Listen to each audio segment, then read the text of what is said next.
గృహాల్లో తమలపాకు పాదులు, తమలపాకుతో కూడినటువంటి తీగజాతికి సంబంధించినటువంటి మొక్కలు ఏదైనా మేము పెంచుకుంటే జరిగేటువంటి అనర్థాలు ఏమైనా ఉన్నాయా? ఖచ్చితంగా ఉన్నాయి. మీరు గమనించండి, రాసి పెట్టుకోండి. ఏ గృహంలోనైతే తమలపాకులు పాదులు పెంచుతున్నారో అక్కడ రుణబాధలు పెరుగుతాయి. మొట్టమొదటిది. ఎక్కడైతే శుభకార్యాల కోసం ఎదురు చూస్తున్నారో అవి వాయిదాలు అయిపోతూ ఉంటాయి.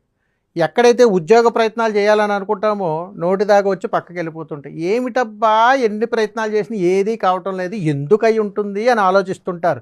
చిన్న కారణం ఏమిటనంటే ఆ ఇంట సంచారం చేసి ఒక్కసారి చూస్తే తమలపాకు పాదులు ఎక్కడో దిక్కున వేసే ఉంటారు. ఈ తమలపాకుల పాదు దేవాలయాల పరిసర ప్రాంతాల్లో కానీ, ఊరికి దూరంగా ఉండేటువంటి ఏదైనా తీగజాతికి సంబంధించి దోసకాయ కానీ, పుట్లకాయ కానీ, ఆనపకాయ కానీ ఇలాంటి పాదులు పెంచేటువంటి పరిసర ప్రాంతాల్లో కానీ పెరగవచ్చు. గృహాల్లో ఎప్పుడూ పెరగకూడదు. గృహాల్లో కానీ ఏదైనా మీకు మైలు తగలటం అని, ఇతరితరాలని మనం తరచూ చూస్తుంటాం. ఇలాంటి విధానాల్లో మళ్ళీ అదే పత్రాలను తీసుకొచ్చి మన పూజాది కార్యక్రమాలకు వాడుతూ ఉంటారు. అందుకని ఎప్పుడు గుర్తుపెట్టుకోండి, మనసు ఎంత పవిత్రమో భగవంతుడికి సమర్పించేటువంటి తాంబూలం కూడా మనం తమలపాకుల్లోనే సమర్పిస్తూ ఉంటాం. శుభకార్యాల్లో కూడా అదే తమలపాకు ఇస్తూ ఉంటాం.